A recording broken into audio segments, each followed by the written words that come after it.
Kapel di Cathy Kirk berada dalam keheningan, diterangi cahaya lembut yang menembus kaca patri berwarna.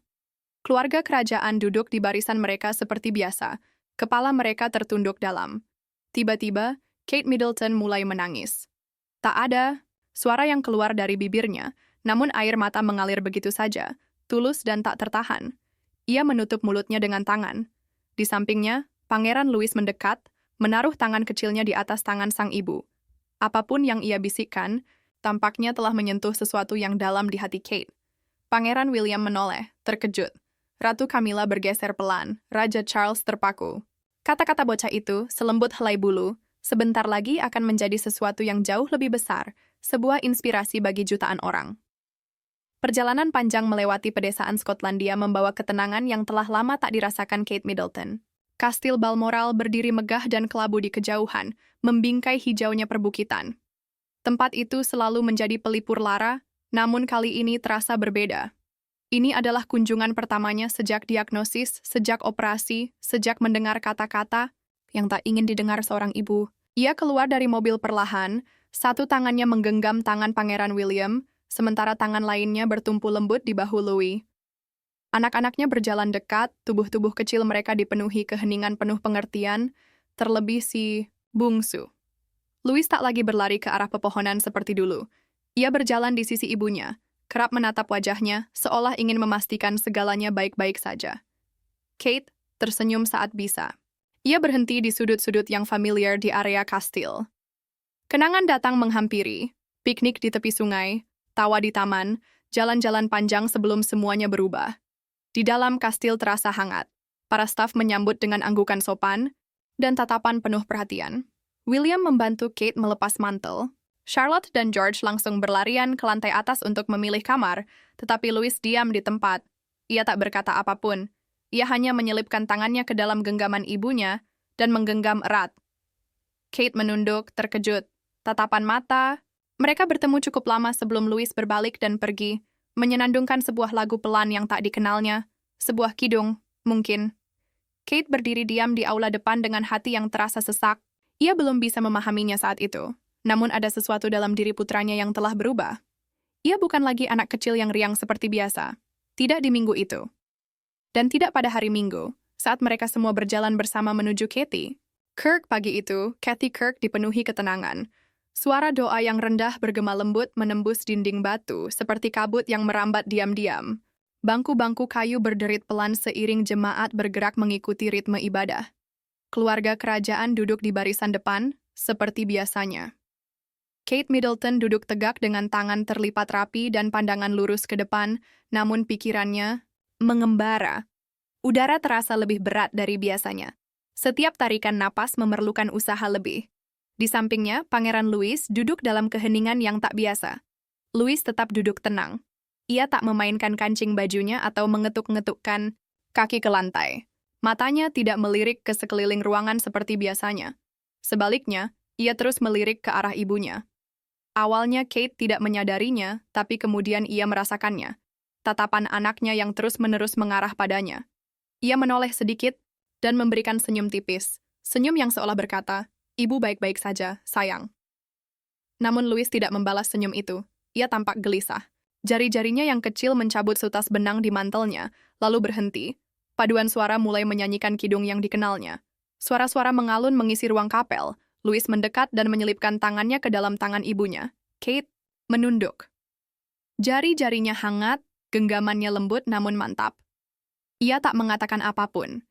Ia hanya menggenggam tangan ibunya dan mengayunkannya perlahan mengikuti irama lagu. William melihatnya. Ia meletakkan tangan dengan lembut di punggung Kate. Angin sepoi-sepoi berhembus masuk melalui jendela yang sedikit terbuka, menerbangkan halaman-halaman buku ibadah yang terletak di pangkuan Kate. Ia berkedip pelan. Ia mencoba tetap tenang. Tetapi rasa sesak mulai muncul di tenggorokannya. Ibadah terus berlanjut dalam keheningan yang khusyuk. Pendeta berbicara dengan suara tenang. Saat ia membacakan ayat Injil, suaranya menggema di dinding-dinding batu. Cahaya lilin di dekat altar bergetar, melemparkan bayangan lembut ke arah bangku keluarga kerajaan. Kate Middleton tetap diam. Ekspresinya tenang, tetapi tubuhnya sedikit tegang. Ia merasakan tekanan dalam dadanya meningkat. seperti air yang menumpuk di balik bendungan rapuh. Setiap kata, setiap jeda terdengar lebih tajam di telinganya. Kidung-kidung itu membangkitkan kenangan lama tentang kesehatannya, anak-anaknya, dan ketakutan yang bersembunyi di balik senyuman. Semua itu duduk bersamanya dalam diam, dan Louis, ia terus memperhatikan sang ibu. Ia belum melepaskan tangan Kate sejak kidung tadi. Kini, saat sang pendeta mulai berbicara tentang penyembuhan, kasih karunia, dan kekuatan iman, Louis bergeser di kursinya dan menarik lengan Kate dengan pelan. Ia menoleh, alisnya terangkat. Louis mendekat. Bibirnya bergerak nyaris tanpa suara dan membisikkan sesuatu yang terlalu lembut untuk didengar orang lain. Kate terdiam. Ia berkedip. Napasnya tertahan di tenggorokan dan menatap putranya selama beberapa detik, seolah mengulang kembali kata-kata yang baru saja didengarnya. Perlahan, ada perubahan di wajahnya. Bibirnya bergetar. Ia menunduk, menatap pangkuannya. Air mata langsung menggenang. Ia tidak mencoba menahannya. Satu tetes jatuh, lalu satu lagi, hening, tak terkendali. Tangannya naik ke mulutnya, bergetar.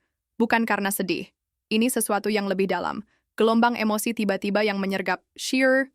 Tanpa peringatan, William yang pertama kali menyadarinya. Ia menoleh dan mendekat. Telapak tangannya diletakkan dengan lembut di punggung Kate. Ia berbisik, mungkin sebuah penguatan. Tapi Kate tak menjawab. Ia hanya menggeleng perlahan. Matanya kini berkaca-kaca dan tangannya tetap bertumpu di atas tangan Louis. Louis menunduk lalu bersandar pelan ke bahu ibunya, cukup untuk membuat Kate merasakan kehadirannya. Di seberang bangku, Charlotte memperhatikan ibunya dengan ekspresi serius. Bahkan George, yang biasanya mulai gelisah di akhir ibadah seperti ini, duduk diam. Sang pendeta terus berbicara, tidak menyadari apa yang sedang terjadi. Di bagian lain, gereja, beberapa kepala mulai menoleh. Orang-orang yang duduk di dekat mereka melihat putri kerajaan yang tiba-tiba membeku dan air mata yang mengalir di pipinya. Bisik-bisik mulai terdengar, halus, tertahan, tapi tidak ada kamera yang merekam. Momen itu, tak ada mikrofon yang menangkap kata-kata Louis. Tak ada foto yang mengabadikan detik yang begitu menggetarkan itu. Hanya seorang ibu yang tergerak hatinya oleh suara paling lembut yang pernah ia dengar. Dan di antara bisikan dan air mata itu, sesuatu yang tak kasat mata berubah. Kate tidak mengusap air matanya. Ia membiarkannya jatuh begitu saja, seolah tubuhnya tak punya pilihan lain. Di kemudian hari, tak ada satupun yang bisa menyebut dengan pasti kapan semuanya dimulai. Hanya satu hal yang diketahui, bahwa Kate Middleton tiba-tiba menangis di gereja, dan penyebabnya adalah putranya, Pangeran Louis. Bukan karena ia membuatnya sedih, melainkan karena kata-katanya begitu menyentuh, begitu tulus, hingga menembus segala ketakutan dan menyentuh sesuatu yang suci di dalam dirinya. Butuh waktu beberapa hari hingga cerita sepenuhnya terungkap. Namun bagi mereka yang menyaksikan langsung, satu hal sudah sangat jelas. Ini bukan sekadar momen keluarga. Ada sesuatu yang mendalam terjadi di bangku gereja itu. Dan apapun yang dibisikkan oleh Pangeran Louis, itu cukup kuat untuk menginspirasi jutaan orang. Doa penutup dilantunkan. Jemaat perlahan berdiri. Saat nada terakhir dari paduan suara menghilang ke langit-langit tinggi Kathy Kirk, Kate Middleton masih duduk sesaat lebih lama. Pipinya masih basah. Raja Charles melirik dari bangku sebelah. Ia melihat segalanya. Bisikan itu, keheningan yang tiba-tiba, air mata yang jatuh. Ia tak bertanya. Ia tak perlu. Sebaliknya, ia mengangguk pelan, sebuah isyarat tanpa kata penuh. Pengertian. Kate berdiri perlahan. William mengulurkan tangan, menopangnya di bawah siku. Ia menenangkan diri, lalu memberi senyum tipis kepada orang-orang di sekitar. Dengan lembut, ia menggandeng tangan Louis agar berdiri. Di luar, udara terasa sejuk. Angin kecil mengangkat ujung mantel Kate saat ia melangkah ke jalan setapak. Charlotte dan George tetap berada dekat orang tua mereka, sementara Louis berlari ke depan dengan langkah ringan. Anak lelaki yang tadi tampak murung kini seolah telah menghilang. Ia berbalik mendadak dan berlari kembali ke arah ibunya. Tanpa peringatan, ia memeluk pinggang Kate erat-erat. Ia tak berkata apapun. Ia tak perlu. Kate berlutut dan membalas pelukan. Itu menekan pipinya ke kepala Louis. Para fotografer masih terus menjepret, menangkap momen manis antara ibu dan anak, tak lebih. Namun di dalam gereja, malam itu di dalam kastel, keluarga kerajaan kembali pada rutinitas yang akrab. Makan malam berlangsung dengan tenang. Anak-anak telah dibaringkan ke tempat tidur. Kate dan William duduk di ruang duduk kecil, api di perapian berderak pelan. William menatap istrinya dengan mata penuh perhatian dan rasa ingin tahu. Apa yang dia katakan? Tanyanya dengan lembut. Kate tidak langsung menjawab. Ia menatap nyala api. Kedua tangannya menggenggam cangkir teh hangat. Kemudian ia berkata, "Aku tak akan pernah lupa apa yang dia ucapkan." Ia belum mengulang kata-kata itu. Belum saatnya. Tapi kenangan itu tertanam lembut dalam jiwanya. Dan tak lama kemudian dunia pun akan tahu. Karena kata-kata putranya bukan hanya penghiburan, itu adalah inspirasi bagi jutaan orang. Menanggapi gelombang pertanyaan dari media tentang tangisan Kate di gereja, pihak istana merilis pernyataan yang tenang dan terbatas. Namun hanya dalam hitungan jam, kutipan itu menjadi viral. Saluran berita menyiarkannya berulang kali dengan nada penuh hormat. Acara-acara pagi mendedikasikan segmen khusus untuk momen tersebut. Media sosial dipenuhi pesan-pesan cinta, harapan, dan kekaguman. "Mami, Yesus bilang, dia sedang memperbaiki bagian dalammu." Kata-kata itu menyentuh hati banyak orang. Iman polos seorang anak di tengah bayang-bayang penyakit. Di dunia yang penuh kebisingan, kalimat sederhana itu terasa seperti doa. Surat pun membanjiri gerbang istana. Catatan tangan dari anak-anak. Email panjang dari para penyintas kanker. Pesan dari para ibu yang pernah menangis sendiri di rumah sakit. Pesan dari orang-orang asing yang hanya ingin percaya bahwa kesembuhan masih mungkin terjadi. 2 hari setelah kebaktian itu, Kate Middleton membuka tas kecil perjalanannya untuk mencari syal. Di antara kardigan yang terlipat dan bukunya, ia menemukan selembar kertas. Tidak terlipat, hanya tergeletak seolah memang seharusnya berada di sana. Itu adalah sebuah gambar dengan goresan krayon tebal. Kate terdiam, lalu tersenyum. Dalam gambar itu, terlihat dirinya dengan rambut coklat panjang, gaun berwarna merah muda, dan mahkota bintang melayang di atas kepalanya. Matanya besar dan biru. Ia sedang tersenyum. Di belakangnya, terlihat semburan cahaya kuning, seperti sinar atau kilauan. Di sampingnya, menggenggam tangannya, berdiri seorang anak laki-laki berambut coklat keemasan. Louis.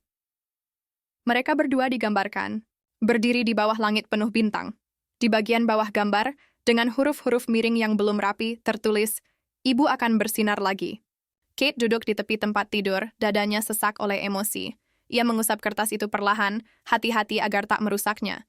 Gambar itu bukan hanya manis, bukan sekadar imajinasi seorang anak, itu adalah pesan. Kate belum pernah bercerita kepada Louis tentang betapa lelahnya ia belakangan ini. Tentang malam-malam panjang saat ia menatap langit-langit kamar. Bertanya-tanya apakah dirinya akan kembali merasa utuh seperti dulu. Tapi entah bagaimana Louis tahu. Malam itu, Kate menyelipkan gambar itu ke dalam saku dalam buku hariannya. Setiap malam sebelum tidur, ia menggenggamnya erat di antara telapak tangan, seperti sedang berdoa. Malam berikutnya pun begitu, dan malam setelahnya. Kilauan dalam gambar itu terus terbayang di benaknya. Menjelang akhir pekan, Kate mengambil sebuah keputusan. Semuanya dimulai dengan satu panggilan telepon, lalu panggilan lainnya. Ia membuka buku catatannya, mulai menulis. Sesuatu yang kecil, sesuatu untuk anak-anak, sesuatu yang terinspirasi dari putranya.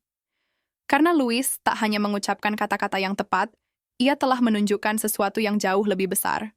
Dan percikan itu kini mulai menyalakan nyala api. Sementara dunia masih dipenuhi oleh kabar tentang kata-kata menyentuh dari Pangeran Louis, Kate Middleton memilih untuk diam dan tetap sibuk. Di balik layar, ia diam-diam telah memulai sesuatu yang baru. Dari sebuah ruang kecil di Balmoral, ia menyiapkan meja di dekat jendela, lengkap dengan pensil warna, kertas gambar, dan papan tulis putih penuh dengan nama dan ide. Tak ada media, tak ada fotografer, hanya niat tulus. Kate menghubungi beberapa penasihat terpercaya dalam kerahasiaan penuh. Gagasannya sederhana namun kuat. Sebuah inisiatif seni untuk anak-anak penderita kanker di bangsal anak. Tempat di mana mereka bisa sembuh melalui gambar. Ruang aman untuk mengekspresikan rasa takut, harapan, kegembiraan, atau apapun yang mereka rasakan, seperti yang dilakukan Louis. Program ini belum memiliki nama, logo, atau tenggat waktu. Tapi Kate benar-benar mencurahkan waktunya. Ia membaca surat-surat dari para keluarga, mempelajari riset tentang terapi seni, dan bertanya kepada rumah sakit bagaimana mereka menjangkau anak-anak yang kehilangan semangat. Setiap hal yang dipelajarinya hanya membuat tekadnya semakin kuat. Setiap malam setelah anak-anak tidur, Kate kembali ke mejanya yang kecil. Dengan secangkir teh di tangan, ia bekerja ditemani cahaya lampu meja. Gambar Louis selalu ada di dekatnya, diselipkan di bawah pemberat kertas kaca di samping laptop. Kadang ia berhenti sejenak hanya untuk menatapnya. Bintang-bintang di atas kepalanya. Tulisan ibu akan bersinar lagi. Gambar itu selalu mengingatkannya bahwa ini bukan sekadar soal pengobatan. Ini tentang cahaya. Tentang membantu anak-anak. Memegang cahaya itu, bahkan ketika jalan terasa gelap. Ia tak memberitahu siapapun selain William, 1 asisten, dan 2 penghubung rumah sakit. Ini adalah miliknya. Miliknya dan Louis. Dan ketika waktunya tiba, saat ia merasa cukup kuat, saat dunia siap memahami makna penuh dari apa yang terjadi di bangku gereja itu, maka ia akan berbicara. Hingga saat itu, misi ini tetap tenang, tapi percikan itu sudah menyala. Lalu datanglah kejutan. Sebuah video tiba-tiba muncul di situs resmi Royal Foundation, bertepatan dengan penggalangan dana rumah sakit yang disiarkan televisi. Gambar pratinjau menampilkan Kate Middleton duduk di ruangan yang diterangi cahaya lembut, mengenakan blus biru pucat sederhana, rambutnya disanggul ke belakang, tanpa seremonial, tanpa gelar, hanya namanya. Catherine. Pembawa acara memperkenalkan video itu sebagai pesan harapan dari Putri Wales. Video pun dimulai. Kate menatap langsung ke kamera, tenang namun terlihat emosional. Aku telah menerima begitu banyak surat selama beberapa minggu terakhir, katanya membuka. Banyak dari kalian bertanya tentang momen saat aku tiba-tiba menangis di gereja dan apa yang dikatakan Pangeran Louis padaku. Ia berhenti sejenak menarik napas. Dia berkata, "Mami, Yesus bilang kamu bukan hanya sakit. Kamu diciptakan kuat seperti seekor singa betina." Matanya kembali berkaca-kaca, kali ini di depan kamera. Momen itu mengubah sesuatu dalam diriku, katanya pelan. Aku telah membawa ketakutan, berusaha terlihat kuat demi semua orang. Tapi kata-kata Louis mengingatkanku pada kekuatan yang ternyata masih ada di dalam diriku. Itu menjadi titik balikku. Di belakangnya, gambar Louis terlihat di atas meja, kini telah dibingkai. Kate menceritakan bahwa gambar itulah yang menginspirasi inisiatif baru untuk pasien kanker anak, berfokus pada seni, keberanian, dan penyembuhan. Melalui kreativitas. Semuanya dimulai dari satu suara kecil, katanya, dan aku berharap akan menjadi banyak. Ia menutup dengan sederhana, "Terima kasih untuk setiap keluarga yang telah menjalani perjalanan ini. Kalian juga memiliki hati seekor singa." Video itu menjadi viral hanya dalam hitungan menit. Apa yang awalnya hanya bisikan kini telah bergema ke seluruh penjuru dunia, dan Kate akhirnya membagikan kebenaran yang sesungguhnya. Bukan hanya tentang penyakit, tetapi juga tentang anugerah, penyembuhan, dan kekuatan tenang dari keyakinan seorang anak. Pernahkah kamu tersentuh begitu dalam oleh kata-kata sederhana dan tulus dari seorang anak? Bagikan ceritamu di kolom komentar. Kami ingin mendengarnya.